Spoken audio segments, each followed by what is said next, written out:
오늘 말씀은 마가복음 10장 17절에서 31절입니다. 키워드는 부자도 필요한 은혜, 오직 은혜로만 우리의 자랑입니다. 예수께서 길에서 나가실새 한 사람이 달려와서 꿇어앉아 묻자오되 선한 선생님이여 내가 무엇을 하여야 영생을 얻으리이까? 예수께서 이르시되 내가 어찌하여 나를 선하다 일컫느냐? 하나님 한 분 외에는 선한 이가 없느니라. 내가 계명을 안 하니 살인하지 말라, 간음하지 말라, 도둑질하지 말라, 거짓 증언하지 말라, 속여 빼앗지 말라, 내 부모를 공경하라 하였느니라. 그가 여짜오되 선생님이여 이것은 내가 어려서부터 다 지켰나이다. 예수께서 그를 보시고 사랑하사 이르시되 내게 아직도 한 가지 부족한 것이 있으니 가서 내게 있는 것을 다 팔아 가난한 자들에게 주라. 그리하면 하늘에서 보화가 내게 있으리라. 그리고 와서 나를 따르라 하시니 그 사람은 재물이 많은 고로 이 말씀으로 인하여 슬픈 기색을 띠고 근심하며 가니라. 예수께서 둘러보시고 제자들에게 이르시되 재물이 있는 자는 하나님의 나라에 들어가기가 심히 어렵도다 하시니 제자들이 그 말씀에 놀라는지라. 예수께서 다시 대답하여 이르시되 얘들아 하나님의 나라에 들어가기가 얼마나 어려운지 낙타가 바늘귀로 나가는 것이 부자가 하나님의 나라에 들어가는 것보다 쉬우니라 하시니 제자들이 매우 놀라 서로 말하되 그런즉 누가 구원을 얻을 수 있는가 하니 예수께서 그들을 보시며 이르시되 사람으로는 할 수 없으되 하나님으로는 그렇지 아니하니 하나님으로서는 다 하실 수 있느니라. 베드로가 여짜와 이르되 보소서 우리가 모든 것을 버리고 주를 따랐나이다.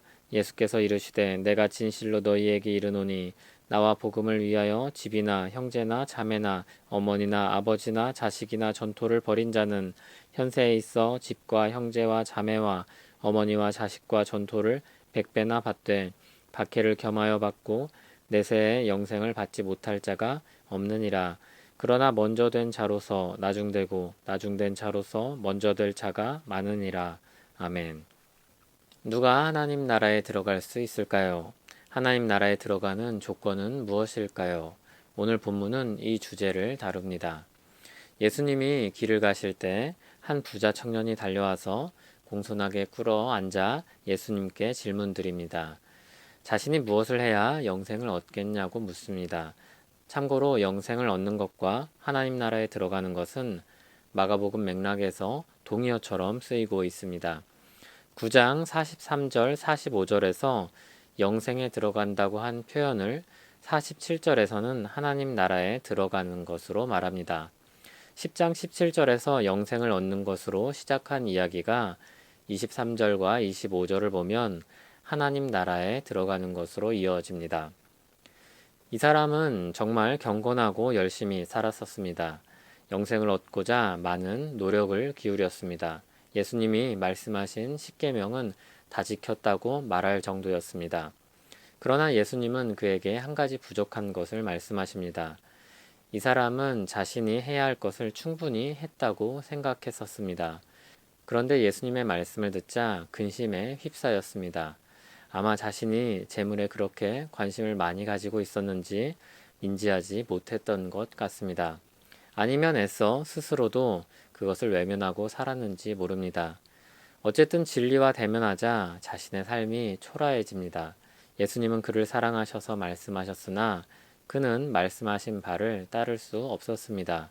그는 자기를 부인할 수 없었습니다. 얼마나 대단한 삶을 살아야 할까요? 예수님은 부자를 사람으로 확대시켜 말씀합니다. 부자는 물론 사람으로는 할 수 없다고 말씀합니다. 그러나 하나님은 다 하실 수 있다고 말씀합니다. 이때를 놓치지 않고 베드로가 입을 엽니다. 예수님, 우리가 모든 것을 버리고 주를 따랐습니다. 자신들이 가진 모든 것을 버리고 따른 사람이니 하나님 나라에 들어갈 사람으로 충분한지 여쭙는 겁니다. 예수님은 진짜 다 버린 사람이 누구인지 가르치십니다. 예수님과 복음을 위하여 가진 것을 버린 사람입니다. 자신이 사랑할 수 있는 모든 것보다 예수님과 복음을 우선하는 사람입니다. 자신이 의지할 수 있는 모든 것을 버리고 하나님을 의지하며 살기로 택한 사람들입니다. 집도 땅도 그리고 가족보다도 우선되는 것입니다. 아브라함이 고향을 떠나는 것처럼 하나님을 전적으로 의지하는 사람이 하나님 나라에 들어갑니다. 그러나 이 말은 이런 뜻이 아닙니다. 재산을 다 팔아버리고 속세를 떠나라는 말이 아닙니다. 가족을 다 버리고 떠나라는 뜻도 아닙니다. 예수 믿으면 집 나가야 하고 통장 다 바쳐야 한다는 뜻도 아닙니다. 사입이나 이단 종교로 인해 집을 나간 사람은 더욱 아닙니다. 신자는 오히려 자신이 가진 부를 잘 관리하여 선하게 사용해야 합니다. 자신의 가족과 가까운 사람들을 떠나지 말고 곁에서 복음을 전하며 하나님께로 인도해야 합니다. 하나님의 은혜로 그렇게 복음의 길을 선택한 사람이라면 복을 받을 것입니다. 하나님의 모든 백성들이 형제 자매가 될 것입니다. 또한 하나님의 모든 것이 우리의 것이 될 것입니다. 그래서 하나님의 지혜로 우리 필요를 채워줄 것입니다. 그런데 이 땅에서는 박해도 받을 것입니다. 그러나 결국엔 영생을 받을 것입니다. 그러나 먼저 된 자라고 생각하여 우월감에 빠지는 것을 경계해야 합니다. 선하게 살던 부자 청년을 보고 사람들은 그가 하나님 나라에 합당하다고 생각했을 것입니다. 베드로는 안심하고 자신을 자랑스러워했을 것입니다. 그러나 주님은 오직 하나님의 은혜를 주목하여 보게 합니다. 사람으로는 불가능한 일을 하나님이 하십니다.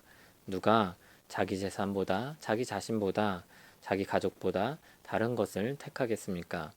하나님이 마음의 눈을 열어 가장 가치 있는 것을 보여주시고 믿음으로 그것을 택할 수 있게 해주시기에 가능한 일입니다.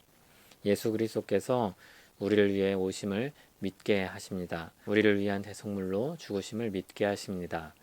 오직 예수 그리스도만을 의지하게 하십니다. 오직 하나님의 은혜를 붙들게 하십니다.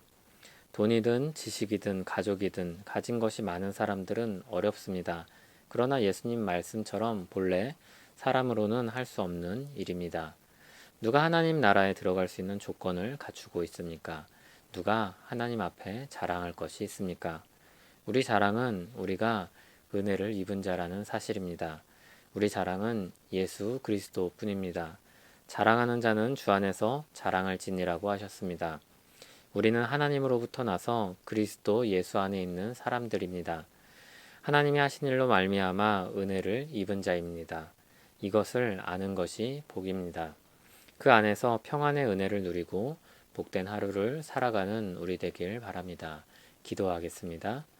하나님 아버지, 우리는 할 수 없는 일을 하나님이 하신 줄 믿습니다. 예수 그리스도를 우리를 위한 대속물로 주셔서 우리를 구원하시고 하나님 나라 백성으로 삼아주신 은혜를 찬송합니다. 하나님, 오늘도 일용할 양식을 허락하여 주시고 어려운 시기를 잘 보낼 수 있는 힘을 주시옵소서. 예수님 이름으로 기도합니다. 아멘.